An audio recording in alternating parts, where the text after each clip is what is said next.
Hi. Hello. Hello, everyone.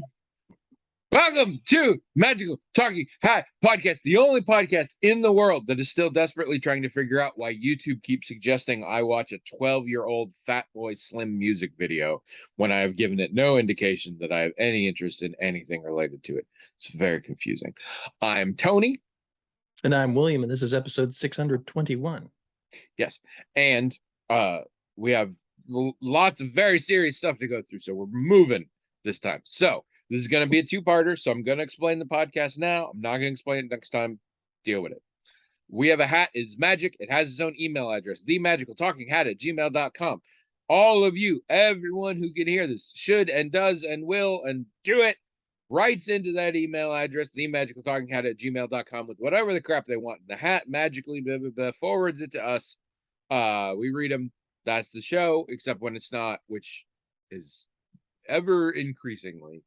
I don't even know if we'll get to anything this week because we just have so much, because last week we spent the whole time arguing about God.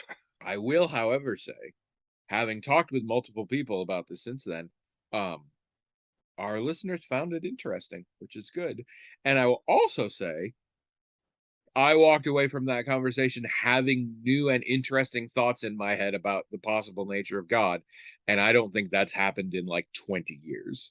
Wow. So that was cool too. So I was worthwhile, but we got a lot of shit to catch up on. But the big thing, the most important thing, William, you have finally seen the greatest movie of all time that does not involve a man throwing a live leopard at another man in the middle of a fight scene. Although honestly, it could have had that and it would have fit with the rest of the movie. Yeah. You saw The Unbearable Weight of Massive Talent, aka the Nick Cage movie. Yeah. And yeah, that was really, really good. isn't it? Yeah. So I texted you while I was watching it how fun it would be for these guys to be in more movies. But I mean, the more I thought about it, the harder it was. But this is what I said when I told you they had great chemistry, and you were like, I think Pedro Pascal just has great chemistry with everyone, which is true, but it is especially noticeable in this. No, you're right. You're right.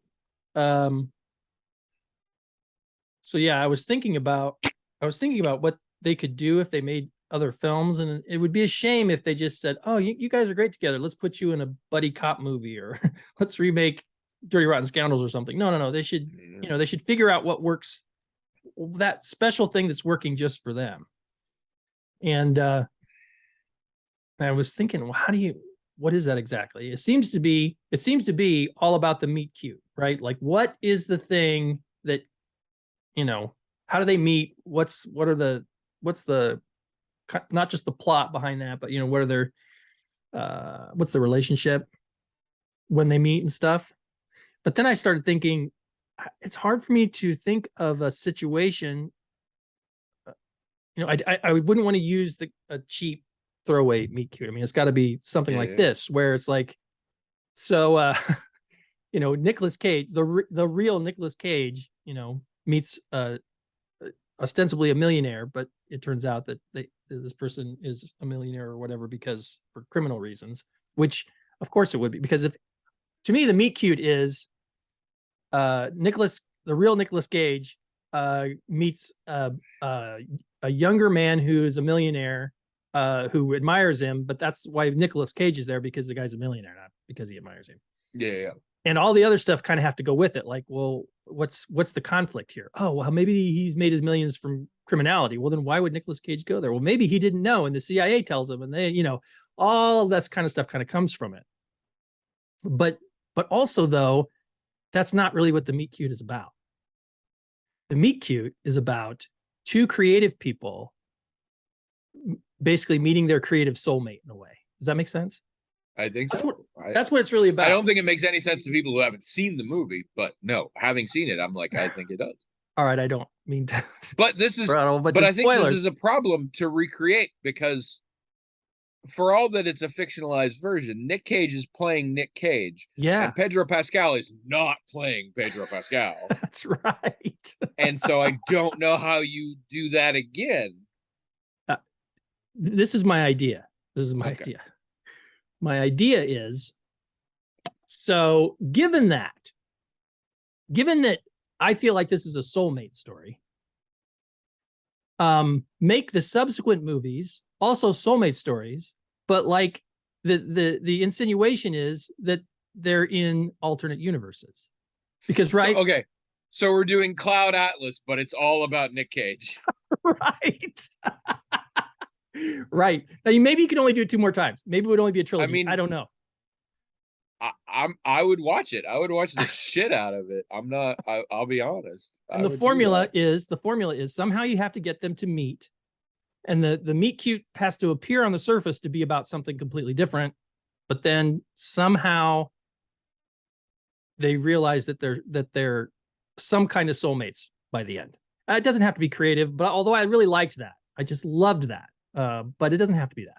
See what I mean? No, it was an interesting theme, and I think especially worked here because the whole movie's about Nick Cage dealing with his sort of perceived loss of creativity within his career and within his life, and that this movie is about this movie. Mm-hmm. Like this movie's incredibly meta, even more so than just Nick Cage playing Nick Cage. Like this movie has an almost Blazing Saddles quality to it of you're in a movie within a movie, but that's just the movie. Like, yeah, it's hard to explain unless you see it. And also, I don't want to spoil things, but like, I mean, I would watch the shit out of what you're describing. I also believe this can't ever happen again. I don't, and I'll tell you, it won't also, because this is also one of those things where you've got a graph of something going like this and a graph of going somewhere like this, and this is the moment they meet. Because Nick Cage, no offense to the iconic treasure, his best days are not ahead of him career-wise. And Pedro Pascal is the rising star. Right? Oh yeah, he's with good reason. So yeah, I'm not sure their paths will cross again much more. Yeah, it definitely felt like lightning in a bottle for sure. But as I thought about it, I thought if you did it, you'd almost have to do it this way. There's there's no way it could possibly work. But I even came up with a name for it. See if I can remember it. Yeah. The Nicoledro multiverse. All right, so we're done here. Never speak to me again. I'm just gonna turn this off. Wow, that's pretty good. The Nicoledro multiverse. Well, they have to have one of those smashed together names. No, stop now. Not only do I hate it, I'm angry at you because that is almost certainly the title of this episode.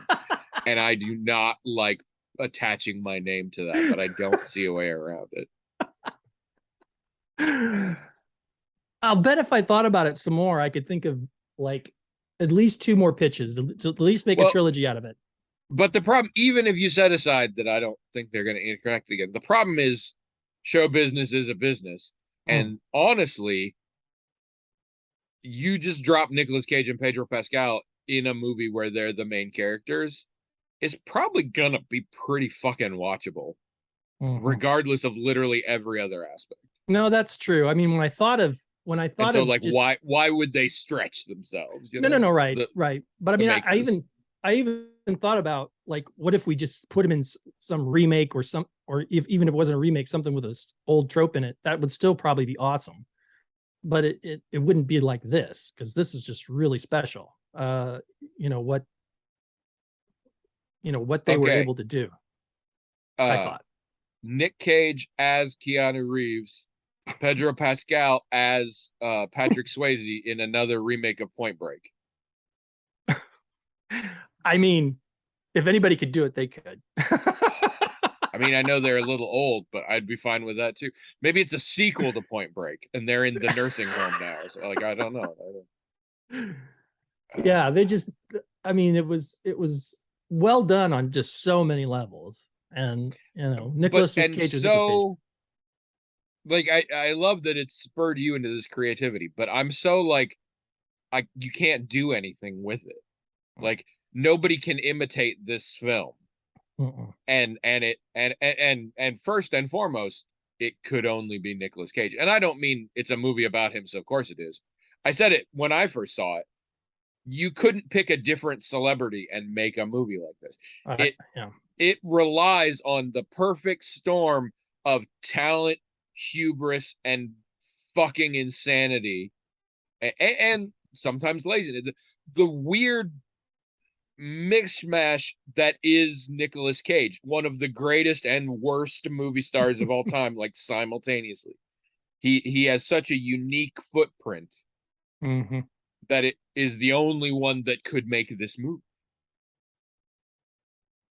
By possible coincidence, or maybe this is what made you thought of it, Pedro Pascal hosted SNL last week. Yeah, I think I saw that.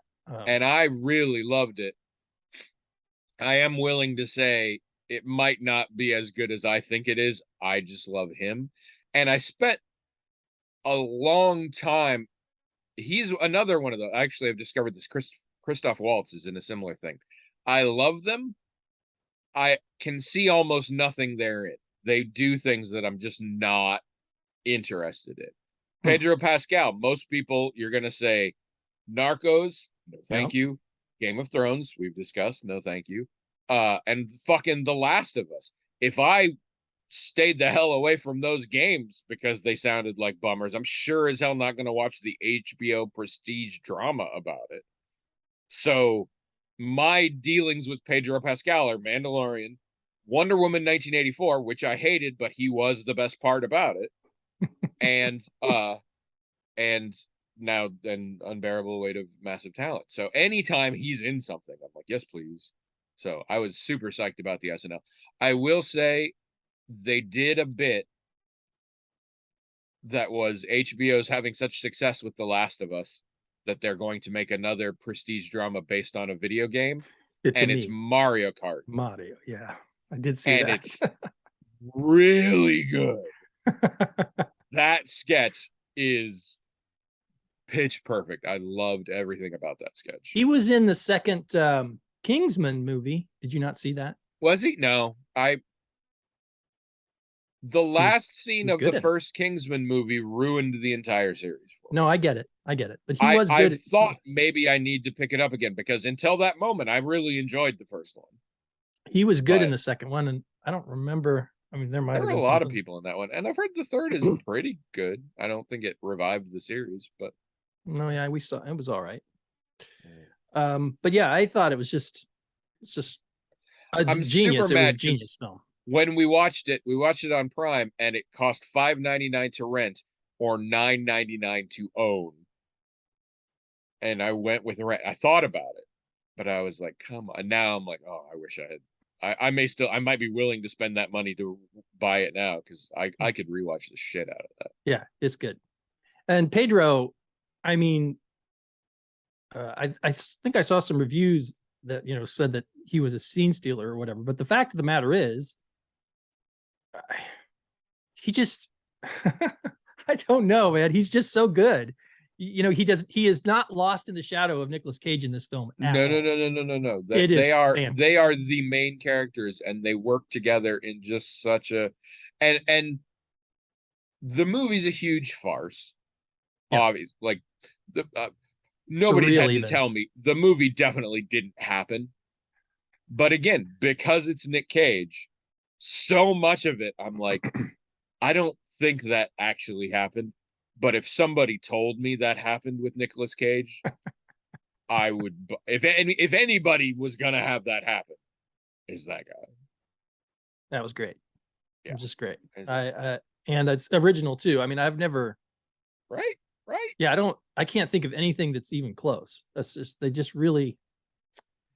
But yeah, meta movies are out there, but this is just. Yeah, it's so hard to explain. I'm glad that you saw it because I remember trying to explain it, and like we can talk about it all we want, but you don't get it unless you see it. I think that's true. Yeah, I think you kind of have to see it.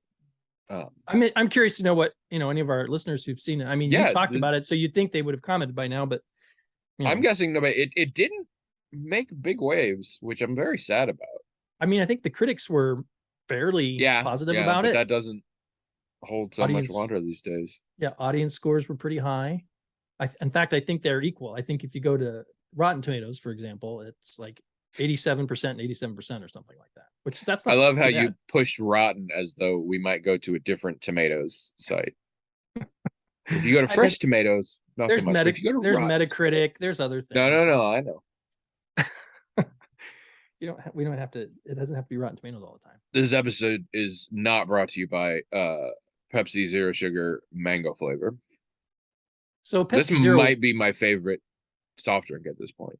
Pepsi Zero is sweetened how then? Aspartame, I assume. Oh, okay. Not That's like how most zero sugar things are. well, I don't know. We drink zero Yeah. sugar things here, and it's whatever that other stuff. Yeah, but you drink zero sugar things from the hippie aisle. Yeah, from the hippie aisle. That's right. This is traditional diet soda, and it used to be called Pepsi Max, and in other countries called Pepsi One. And I latched onto it originally because it is a 0-calorie version of Pepsi that has all the fucking caffeine. It's the Because- only one I discovered that has more caffeine than Diet Mountain Dew. Because But then for they a came while- out with these mango flavors, and for some reason I fell in love with this. And it sporadically shows up. It's not consistent anywhere. right, So but for, often when I see it, I'll get myself a 12-pack. for a while they had diet and zero of things. Like Yes. zero wasn't Well, they just still diet. do. They still do. Well, then what's the difference? Okay. Well, when it comes to Pepsi, I can't tell you. There's Diet Oh. Pepsi and there's Pepsi Zero Sugar. I can tell you Pepsi Zero Sugar has a lot more caffeine. I can tell you they taste different. Mm. But beyond that, I don't know. It could be tied into the fact that apparently Pepsi, just straight up Pepsi, has in our lifetimes changed its formula like 5 or 6 times. They just like don't talk about it as opposed to when Coke did the whole thing. I explained to you the whole Diet Coke versus Coke Zero bit, right?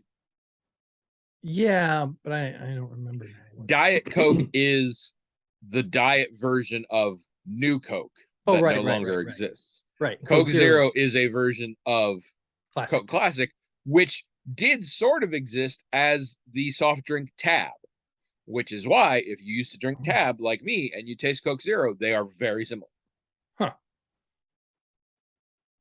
Well, I thought for a while there that if there was a diet and a zero, that the zero wasn't just zero sugar, it was sweetened with something other than, say, aspartame, like Not as stevia or far as I something. can tell. Okay. And most of them don't have both. Most of them just switched. Like Pepsi suddenly decided they were gonna. I think the word diet fell out of fashion. So yeah. a lot of things suddenly switched from being Diet Sprite to Sprite Zero, things like that. Also, Sierra Mist is gone Mhm. and Yeah. has been replaced with a beverage called Starry, Yep, and I it heard tastes that. like Sierra Mist. Kind of like Slice. Remember Slice?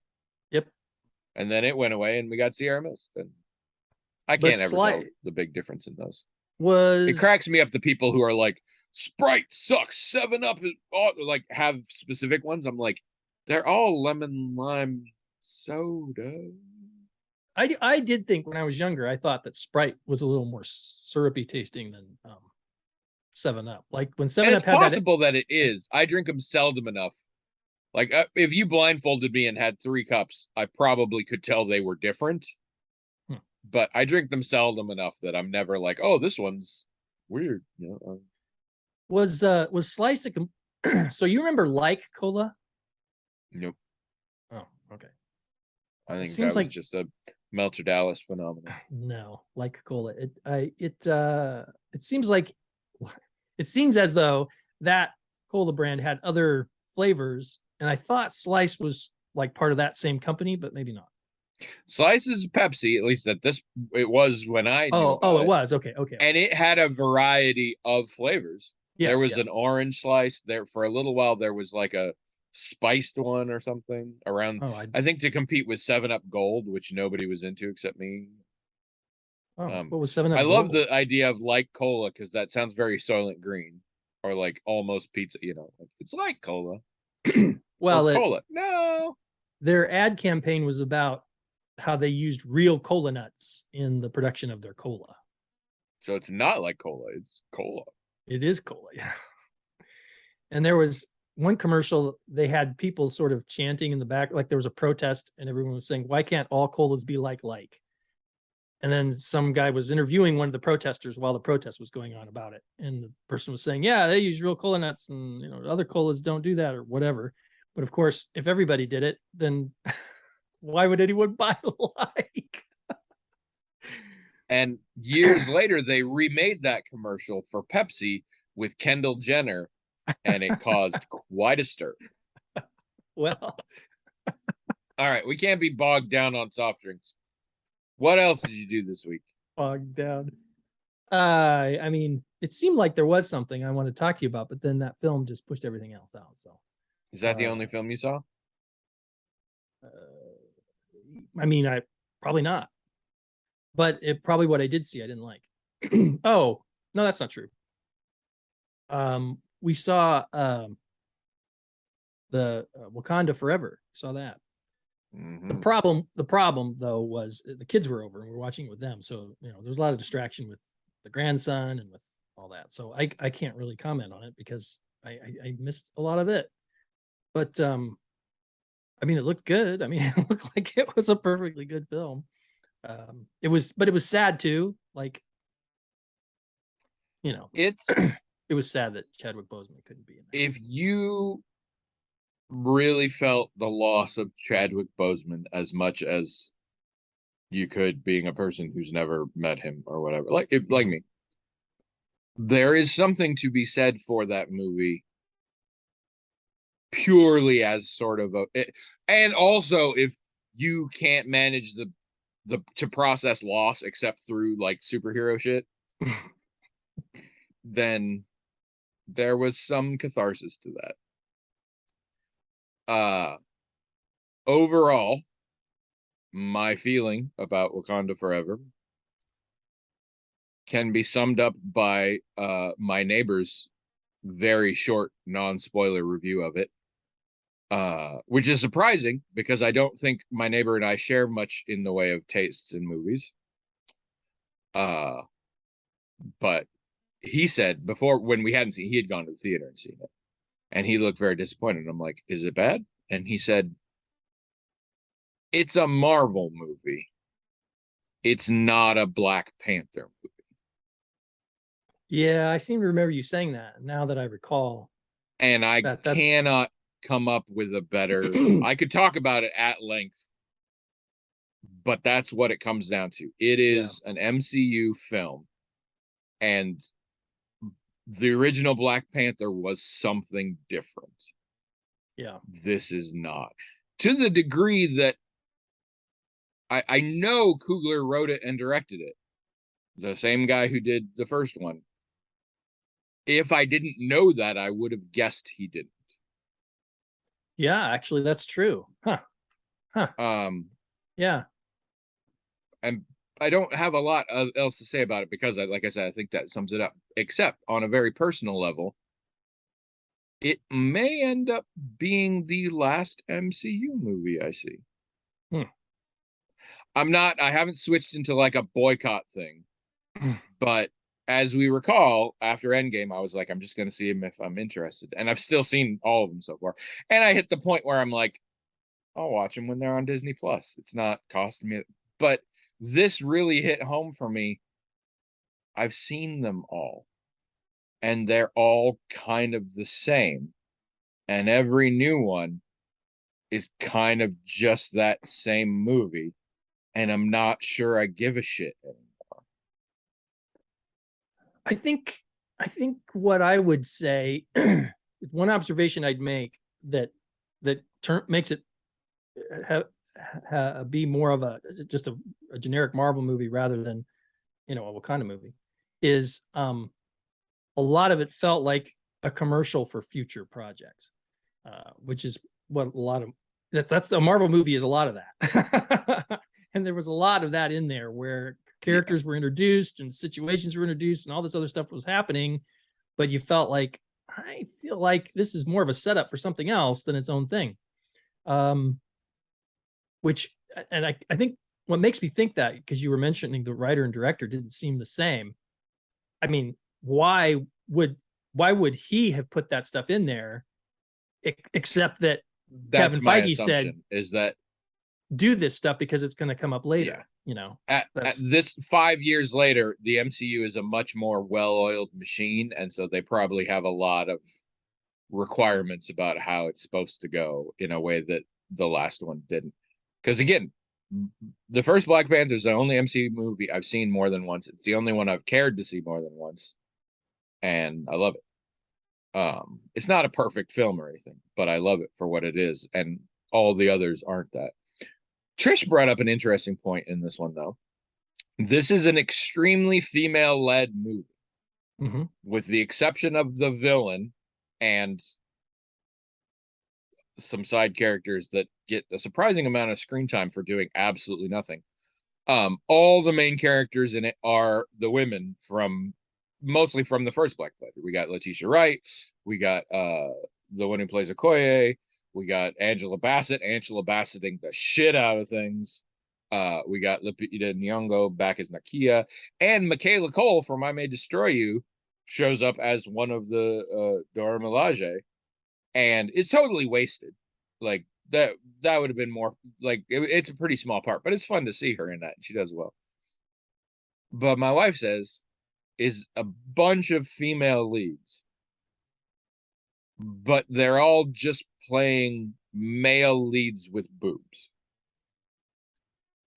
Like every sort of aspect of the characterization and what they did, if you had switched it to being a male character, it would have felt exactly the same.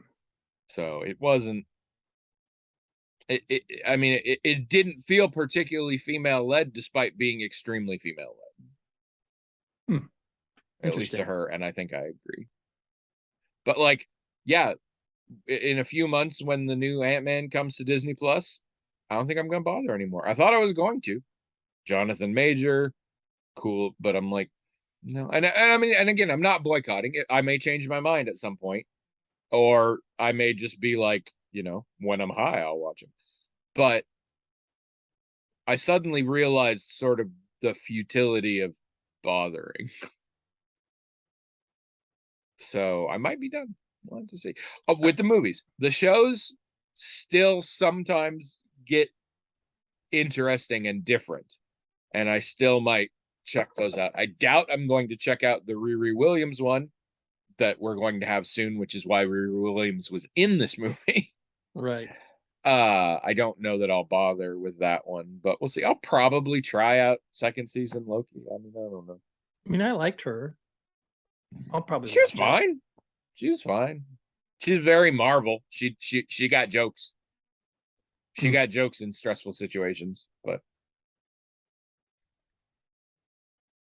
So yeah, that other than that, I can't remember, and probably isn't anything noteworthy anyway. What did you do this week?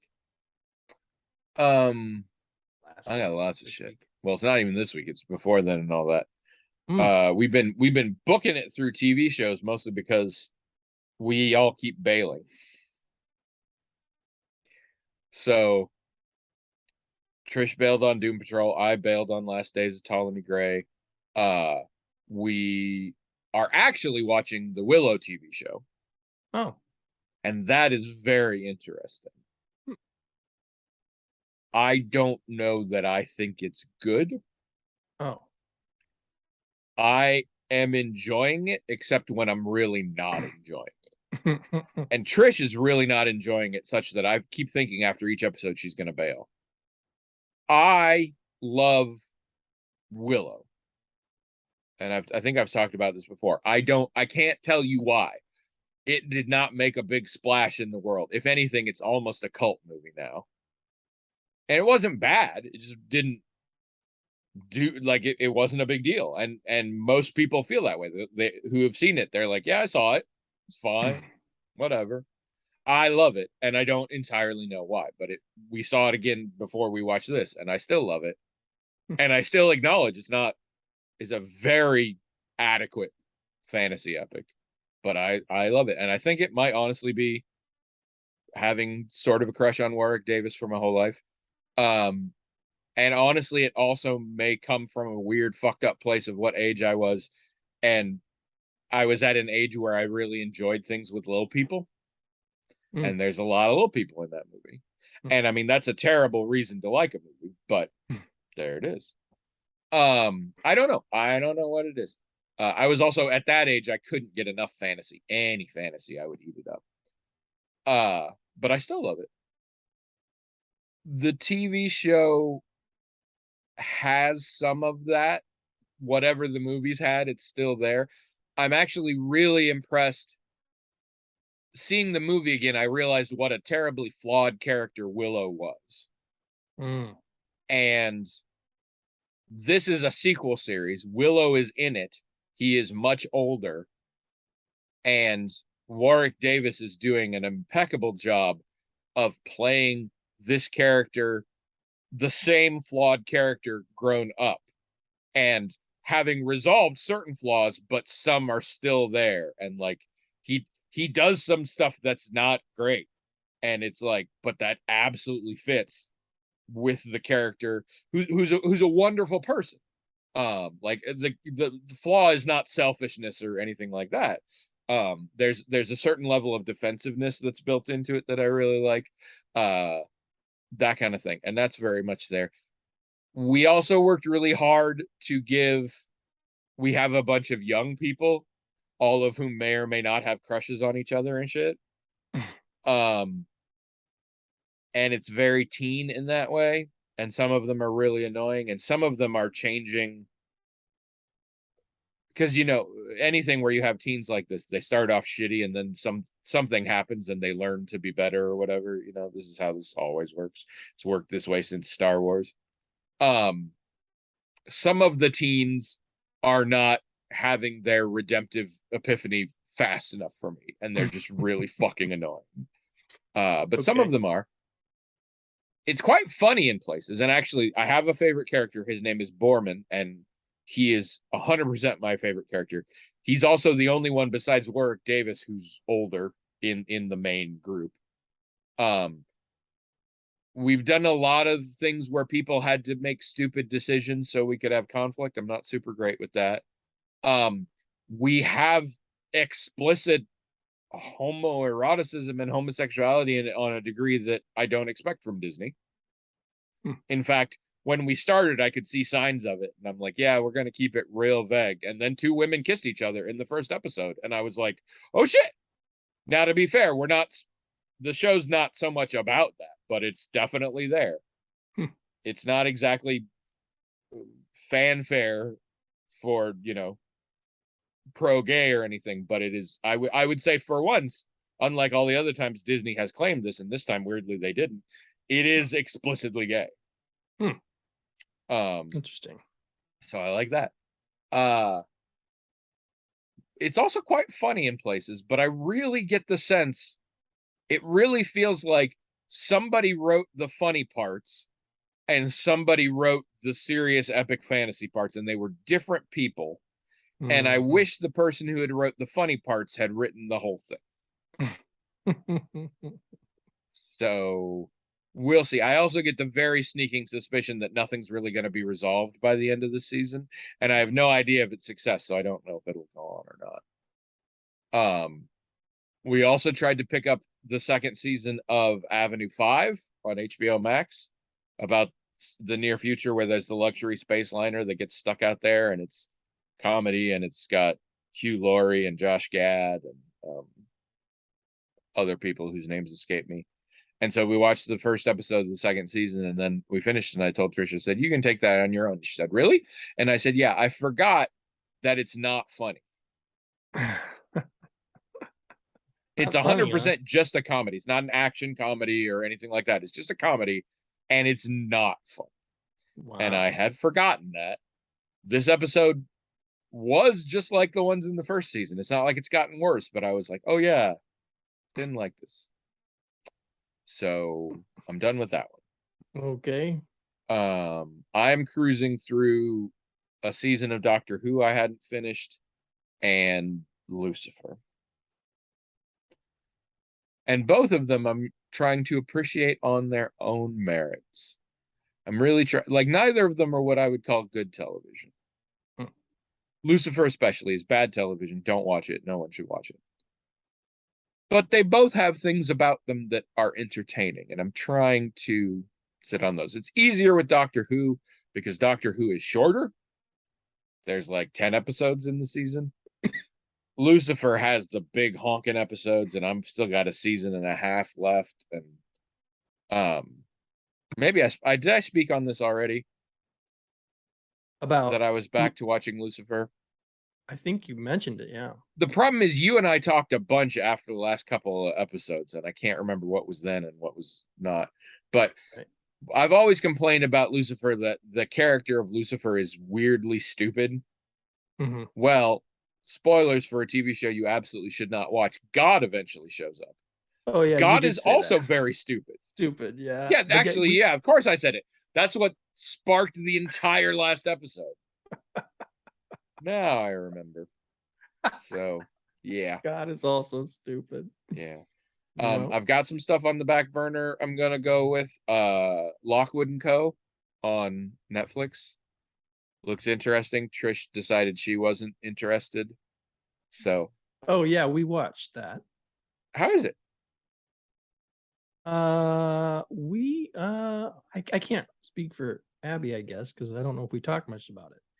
But I liked it. I all the things that made me interested in seeing it, I thought, oh, there might be some really interesting lore and stuff here that, that pretty much, scratched that itch. And I thought the young actors did a fantastic job, really. I don't remember thinking it was like what, like you said earlier, prestige television or anything like that. Yeah. But It doesn't look that was worth life-changing to me. It looks quite No. British, and it looks like it's got quite a lot of lore. And those are two things I really like. So, Yeah, I think I'd be interested to know what you thought of it. Yeah.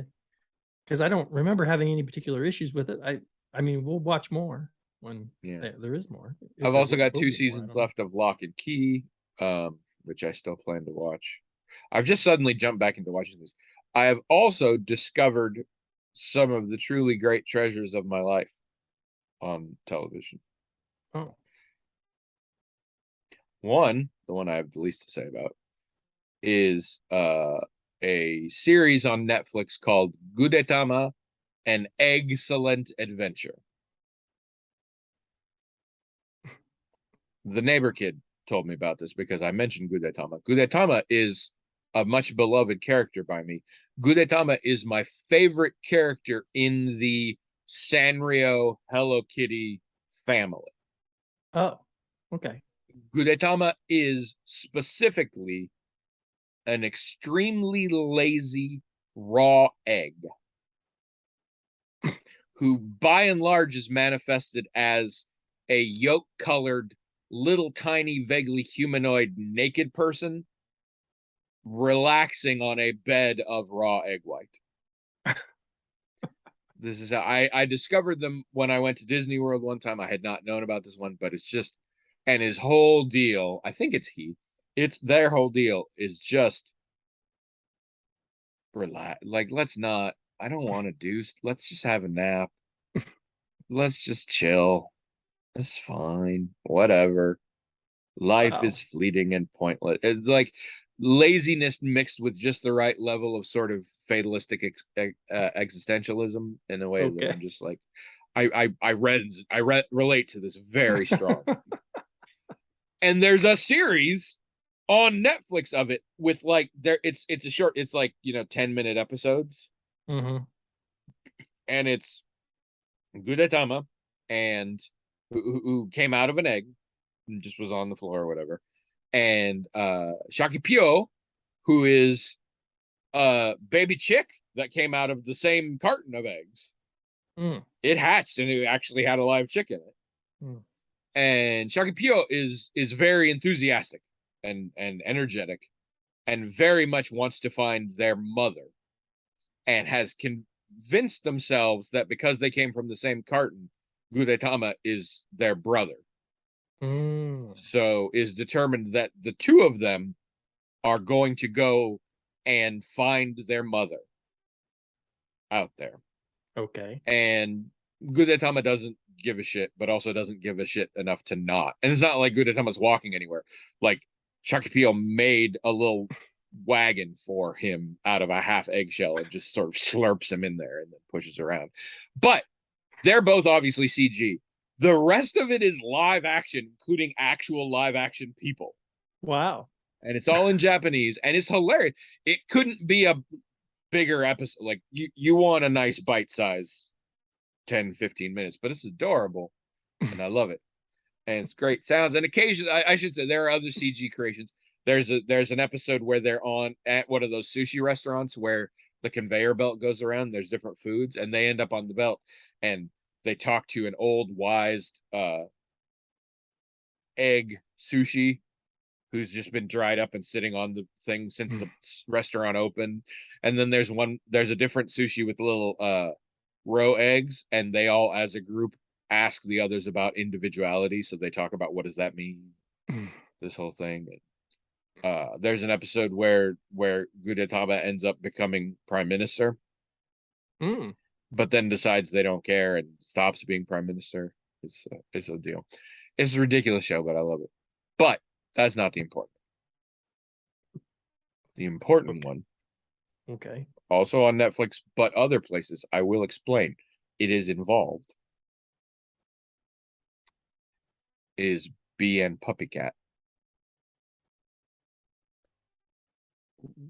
I don't know what that is. It's a show. It's an amazing show. B-N? B-E-E and Puppycat. Oh, B and Puppycat. Okay. Yes. Never heard of it. Long ago, not that long ago, but some time ago, there was a great animation studio called Fredditor, I believe, because the founder was named Fred. And this animation studio created a YouTube channel called Cartoon Hangover. And it's basically an incubator for indie animation projects. Okay. And it's still out there, and it's very cool. And certain things from it have gone on to networks and things, including, I think, Adventure Time may have started there, or maybe one of the spin-offs for Adventure Time started there. And at some point, a woman whose name escapes me came up with this idea and called Bee and Puppycat. And it was about a 20-something girl named Bee who was really, I hate to say lazy again, but it's sort of like she kept getting jobs and getting fired from them, like on like the same day and shit. She just didn't, and she's just sort of a burnout, just sort of a flake. And one day, she receives a pet that she's not positive if it's a cat or a dog. It's kind of hard to tell. But this animal speaks, sort of. They use a Vocaloid and it says gibberish, but it is subtitled and people can understand it. And Puppycat has this power to take them to temp space, where a temp bot computer thing will give them temporary jobs to different planets and different dimensions, and they have to do something, and then they'll get paid, and so then they can keep going because B, the human, has basically exhausted all the jobs that are possible where she is. Okay. And there's hints at deeper story. There's hints that it turns out the thing that we couldn't tell if it was a dog or cat is literally named Puppycat. She didn't name it that. That's actually its name. And there are other characters in the town. There's a boy she kind of has a crush on and things like that. But it's mostly about this. And it's not for kids. And I don't mean that kids wouldn't enjoy it, but it is. You know how we've talked about this, old kids cartoons will have things in them that are for the adults. So it's like, this is for kids, but we do a layer of nuance that's pretty grown up. And not only is it for adults who might be watching, but kids, as they get older, can sort of start to catch on and that kind of thing. This is the exact opposite. This is a show, I think, for adults, but it has a certain vibe to it that appeals to the child within me and the child within others. Hmm. It is very much a term I recently heard called waname, in that it is not from Japan, but it's made by somebody who clearly really likes anime and wants it to be like anime. Right. It has that sort of feel to it. Uh, it has a surprising number of celebrity voices in places. Um, and it's bizarre. And okay, anyway, I should finish the story before I get into more detail on this. So anyway, the pilot happened, it's on YouTube. People are like, awesome, great, we love it, make more. So then they made a series of like 10 episodes that are very short. It's technically more like 5 two-parter episodes, in my opinion. Um, and people love that as well. And again, all still on YouTube. At a certain point, they made another. They essentially did a remake of it that was a little bit longer, but a lot of the same plots and the same premise and everything, but like cleaner animation and stuff. And it took a while. They had to have a Kickstarter, and I think it broke records for indie animation Kickstarter at the time or whatever. And it got made, and eventually Netflix was like, we would love that. And so they took it and commissioned like 3 more episodes so that the beginning and the end would sort of make more sense or whatever. And that is on Netflix. Mm. And that's where I found it. And I watched the first episode and I'm like, wow. And then I was talking with the teenager next door, and he's seen it, but he saw the YouTube one. And I was like, what? And he's like, yeah, the pilot for it. So then I started looking into it, and I found all this. So now I've seen the pilot, and I'm going through the YouTube one, and then I'm going to go back and watch the Netflix one. But here's what I will say. This is the only way I can sort of describe things and give you, the listeners, and the William, a sense of if you're interested. I can also say it's very short. It's very easily digestible. So if you're curious, just check it out. It's on Netflix or it's on YouTube. Like, everybody's got YouTube. Just go YouTube. There is a scene in one of the early episodes, maybe even the pilot, I don't know, where Bee and Puppycat are on a job on a little planetoid, and one of the shticks is that Bee always gets a strange sort of uniform like onto her before she goes to the job. And because reasons, they end up having to fight a monster. And at one point, she does a very sort of Sailor Moon magical thing where she puts her hand up and like light forms, and it makes this sword, this crystalline sword.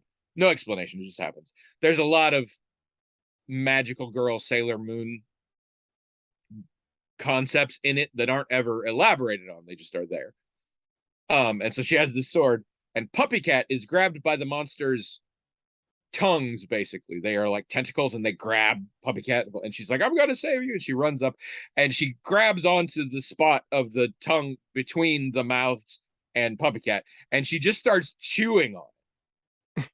She's like, and Puppycat, who I will remind you is a Vocaloid that doesn't say actual words, but you see the subtitles, so it's all this weird chimey talk, says, use the sword. And so she takes the sword that's in her hand and starts beating on the tongue with the bottom of the sword for a few seconds. And then finally, Puppycat says, again in the cute little chimey Vocaloid voice, use the sword as a sword. And she takes her mouth off it long enough to say, in the tone I'm about to use, don't tell me what to do. And then bites her way through. And that's not what her voice sounds like all the time, but that at the moment. And then bites through the rest of it with her mouth, and it finally falls, and then they finish the fight. And like, yeah, that's the vibe. So okay. if that sounds appealing to you, I would recommend checking it out. There's a lot of stuff. Puppycat is really cute, but has major issues of not wanting to be seen as cute, but wanting to be seen as like tough and badass. Puppycat has a very grumpy cat sort of face, like it's even when it's happy, it's not smiling, kind of thing. But I love it. It warms my spirit. So yeah, I talked about the 2 important shows. I have 2 more movies I have to talk about. I'm not going to talk about The Estate, other than to say again, nobody see it. Just trust me. Don't watch it. It's terrible. It'll just make you feel bad, and it's a comedy that's not funny at all. I know I have to talk about two more movies. Why am I forgetting? Oh, I remembered one but not the other. Now I've remembered the other and I forgot what the one was.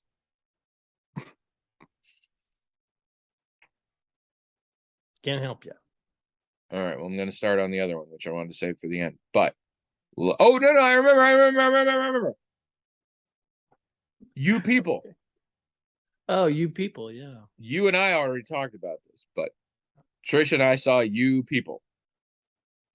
Starring Jonah Hill, Eddie Murphy, Nia Long. Directed by Kenya Barris, who's the one who's done all of Blackish and its spinoffs. And co-written by Kenya Barris and Jonah Hill. In it, Jonah Hill plays a 35-year-old Los Angeles Jewish man, whose parents are Julia Louis-Dreyfus and David Duchovny. And he, via adorable misunderstanding, meets and begins to date a Black woman played by Lauren London, who's not somebody I ever knew before, but she does a wonderful job, whose parents are pretty militant Nation of Islam, played by Eddie Murphy and Nia Long. And it's a comedy. The movie is a comedy. And it's basically about these two people getting together and then their families trying to interact. And about race relations and things like that. Apparently it's not doing very well, critically speaking. Which is a shame, but I also get it. I'm glad I saw it. I liked the parts that I liked very much, and I laughed quite a bit. I did not like the parts that I did not like very much. The movie says a lot about race relations. It also, in my opinion, says a lot about class while not acknowledging that fact. And I find that difficult. It also, for all that it definitely has things to say, is a broad comedy and kind of a romantic comedy, and consequently has a lot of shit in it that I could absolutely have done without, but it's necessary to make those happen.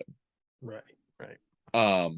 My wife apparently thought I wasn't going to see it because she thought I didn't like Jonah Hill. And I'm not sure where she got this idea. I do like Jonah Hill. In particular, I like Jonah Hill more now.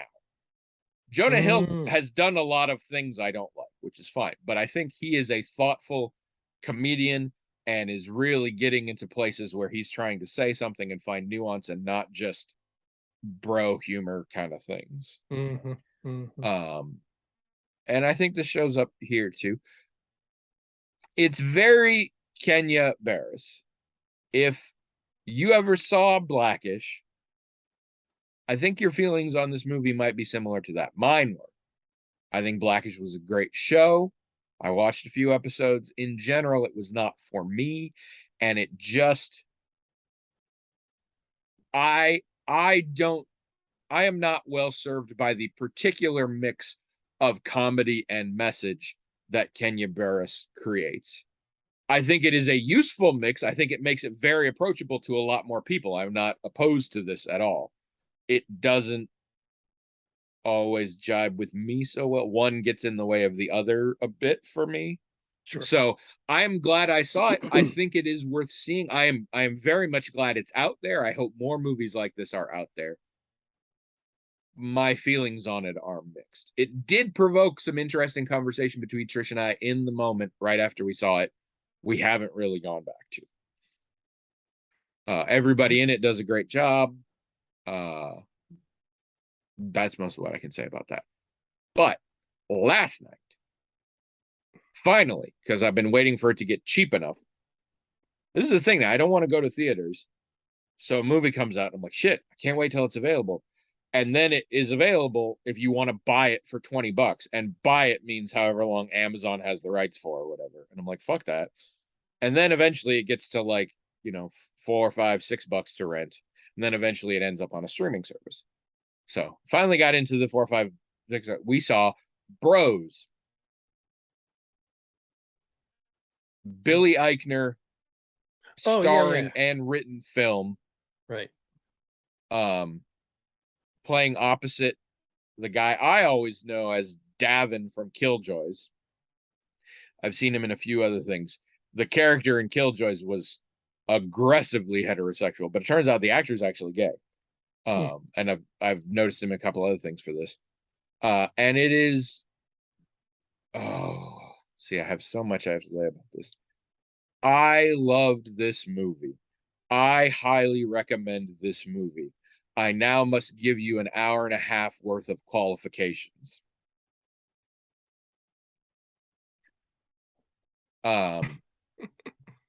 When we started watching this movie independently, both Trish and I were in the first 10 or 15 minutes like, oh shit, I think this movie sucks.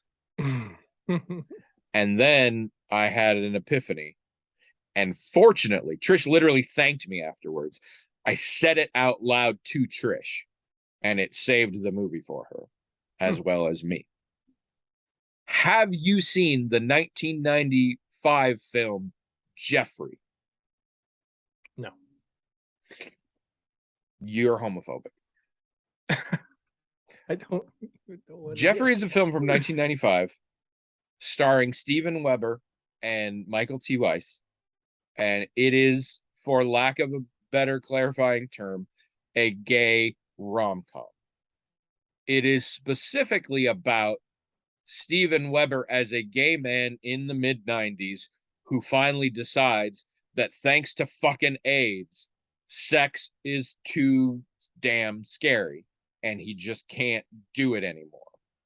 And then shortly after that meets a man that he absolutely falls for and hijinks ensue. It is also a movie in which Patrick Stewart, in a role that finally made me realize he can play anything, plays a flamingly gay interior decorator whose longtime live-in boyfriend is half his age and plays a chorus boy in the musical Cats. It is a comedy. It is quite funny. It is also bizarre as hell. I think I've determined that it was originally a stage play and it has that vibe, but it has a lot of scenes that are actually just sort of daydreams or metaphors, and other scenes that ostensibly within the movie really happen, but they're so over the top that the whole thing feels kind of surreal. Like you cannot take the movie as a thing that happened.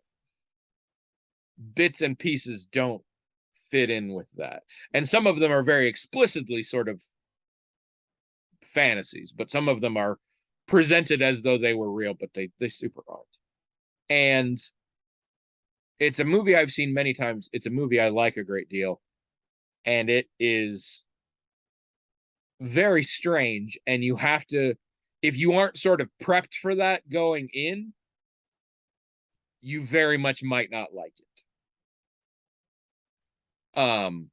You have to understand that, like, you're not here for the plot. You're not here for, there's not continuity things or whatever. It's a story, but the journey is the point, sort of. And it's not, it is a movie. It is not meant to be taken as real.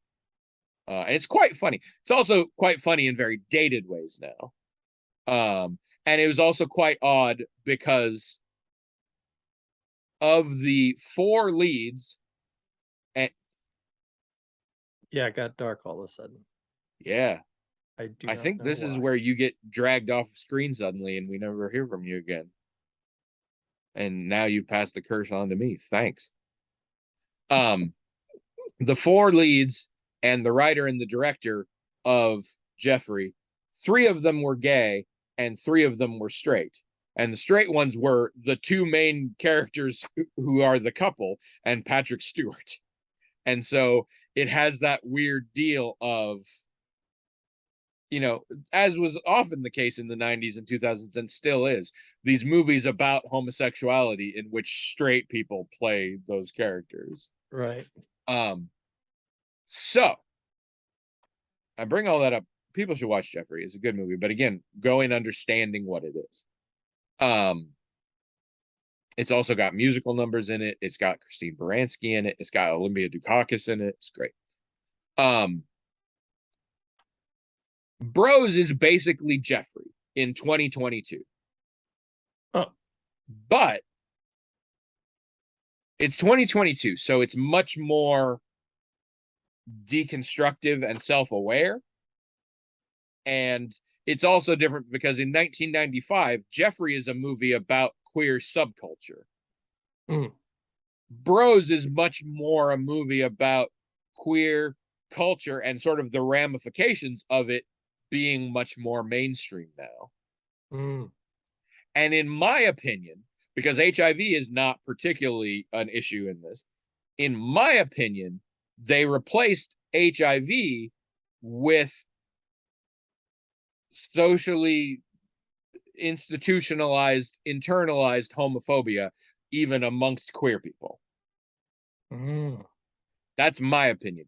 Trish disagreed and thought it was much more about sort of the generational impact of how there's a whole generation now of queer adults who weren't defined by their fight for their rights or their fear of AIDS or things like that, and what they are left with.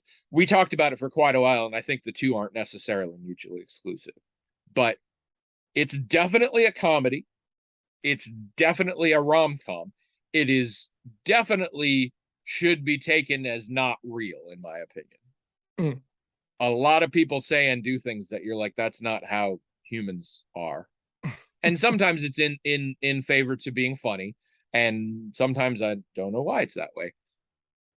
It ended up, though, it for being just basically a comedy and a rom-com, there's so many layers of nuance to me, and I found it very fascinating. And there are a couple there. Billy Eichner in particular, who again is the lead and also wrote it, has what I think is going to be just the queer high school students audition monologue for decades to come. Really good. And it's very serious in places, and it deals with sort of both sides of the internalized homophobia coin of queer people who are still determined to be whatever they want, even if it means rejecting mainstream society, which is now much more accepting, but like on their terms or whatever. And this thing that I've discovered amongst even friends and children of friends I know, where being queer is definitely part of who you are, but it is not the forefront of your identity. So to put it in really glib reductionist terms, you kind of don't make a big deal about it. Like, not that you pretend you're not gay, but like, you know, you're just a normal dude who happens to be gay. And the conflict that occurs between those two personality types. And the thing, I've talked about this before, the teenager next door drives me crazy because of how he has been trying on different aspects of gender in a way that felt very flippant to me and not respectful of sort of the struggles that people, including me. I'm the fucker who came out as transgender in the 90s and had to figure out what I was going to do. And yes, I ended up in a position where I'm basically just a straight white dude, but it was not always so. There were years of struggle and difficulty to figure out what I was going to do. And I watched the teenager and I'm just like, you're playing around with this like this is fucking toys, not like it's the serious thing that it is. And what I realized after watching this movie, or I realized before, but I had articulated, that's not why I'm upset. I am jealous of the teenager next door. I am jealous that the teenager next door gets to live in a world where he can just do that openly, not only amongst his family, but amongst his peers and everything like that. And it's not a problem, and it's just fine. And it's just a thing kids can figure out who they are. And that's a wonderful thing. And I'm just super jealous that I didn't have that. Hmm. And I think there's that aspect there. People are free. Back in the day, you sort of had two options with your queer identity. You either pushed it down and hid it, or you really had to, be willing to risk it all for who you are. And now it's a thing. It's not the thing, it's a thing. And the ways you can approach it are myriad. And when you are dealing with someone else who ostensibly is within that same community, who is approaching it differently, that can lead to odd conflict. And just the Mm, very nature that the queer community, as many of these communities, is by no means monolithic, right. but still Right. clings to that identity for a lot of very good reasons, both political and emotional. Um, the movie did make me cry. And in fact, the movie made me cry over something that was not worth crying about, and it fucking cheated me because right before that, it gave a monologue that made me cry.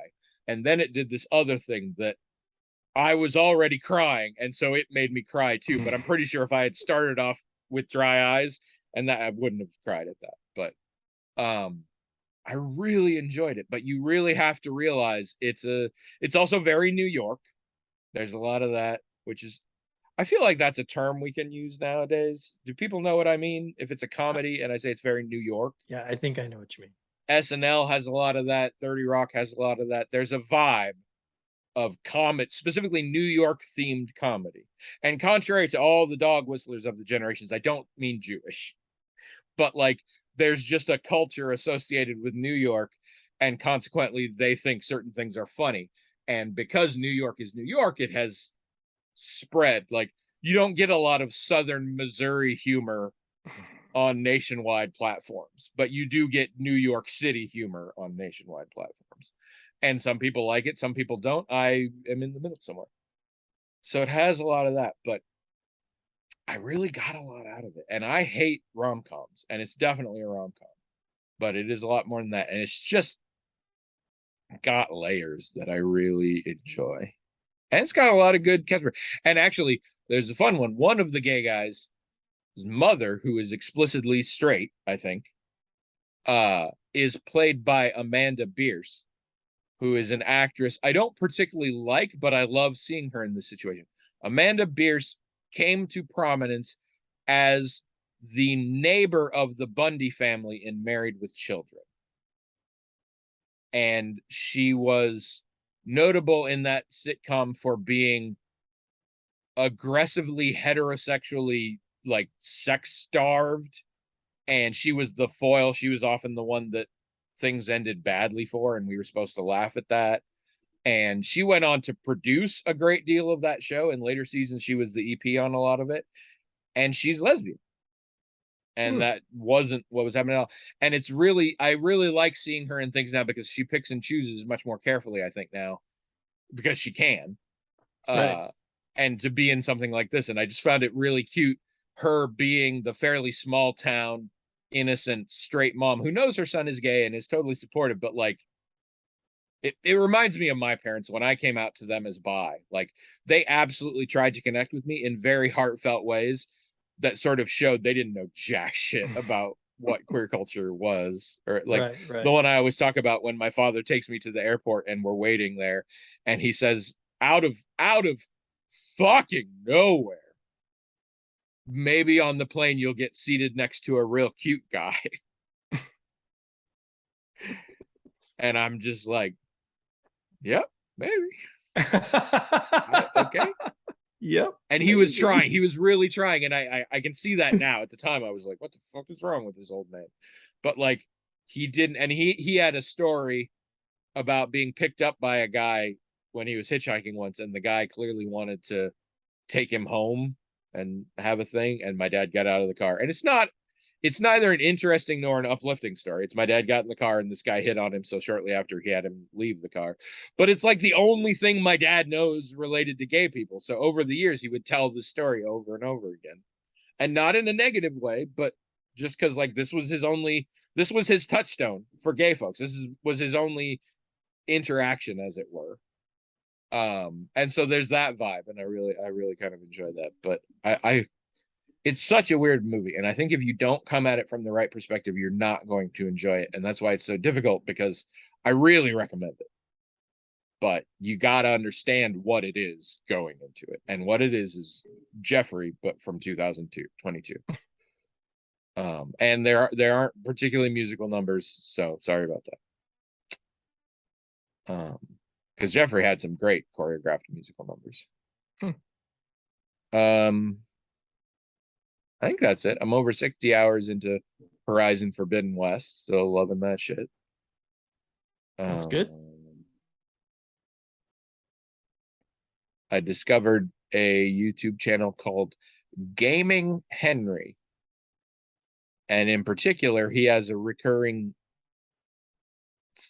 segment, I guess, called Lore and Order. And he's British, so it sounds like Law and Order when he says it, but you see it on the screen as Lore and Order. And it's basically him explaining the stories of video games. And I think it's supposed to be that broad, but what it mostly comes down to is it's mostly him explaining the stories of survival horror video games. And really goes deep. Like the first section is always like the plot, and then they'll go through like what is really happening, look at the major characters and what it means. And he will draw, again, like Cece's World, he will draw from like DLC or novels that they wrote or things like that and put them together. But rather than just sort of trying to, he will give you what the story is, and he will even say, and here's the parts we don't know, here's my theory, here's my evidence, but it is only speculation. And I love this because I love horror stories. But there's a lot of horror stories that I don't want to experience the real thing. And in general, survival horror, not my thing, mostly because it's jump scare fueled, and that's not my deal. And also, in my opinion, they can be many, many hours of a story that's not worth many, many hours. It's worth a 30-minute video. So I'm really enjoying that, and I've been kind of eating that up like crazy. It doesn't explain why the Fatboy Slim music video is on my YouTube. It was before then. It's, according to the thumbnail, it looks like Christopher Walken's in the video, and it's called, I think, Weapon of Choice. I couldn't name a Fatboy Slim song for you. I haven't been watching Fatboy Slim music videos. I don't think I've ever seen a Fatboy Slim music video. Is that the I know video at one point I knew a song. There is like a hit that like made it to the radio and stuff that if you heard it, you would recognize it, and it's a Fatboy Slim song. I can't remember what it is now, but I know there is one. I haven't been looking up Christopher Walken stuff. Like, I don't know why it's there. Is that the one he's dancing in? I don't remember. I don't know. I haven't watched it. I'm scared to watch it. I don't know what YouTube's going to do if I take the bait. There's a fairly famous YouTube video of him just dancing through some kind of office building or something when some popular song is playing. You've never seen that before? Be it. But again, I don't know why. Suddenly there. It doesn't, there's no, maybe that's it. Thanks to the honest trailer for Glass Onion, we ended up looking up a Belvedere vodka commercial starring Daniel Craig and directed by Taika Waititi. That is, for the most part, Daniel Craig just dancing his ass off through various locations, and it's amazing and wonderful. Maybe they were like, oh, you like famous people who don't usually dancing and things? How about this? Maybe that's why it's there. I don't know, but it's just weirding me out. It's funny, and it won't go away.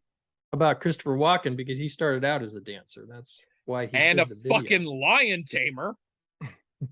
He was legit circus folk. Yeah. And if any of you out there who aren't repressed like William really want to see something, Google young Christopher Walken and see pictures, not from, he started in showbiz kind of late. It's from like his circus days and stuff. Dude is an absolute fucking smoke show. Unbelievably attractive. Check that shit out. But yeah, I don't know what's going on there. But we're over time, and we got a second one we got to do next. So hopefully that one will have emails. But we'll never know. I mean, how could we? So yeah, that was a lot. I hope y'all found some useful things to watch, or have things that you watched that I talked about that you want to talk about, go to the blog, magicaltalkinghat.com, and tell us your feelings.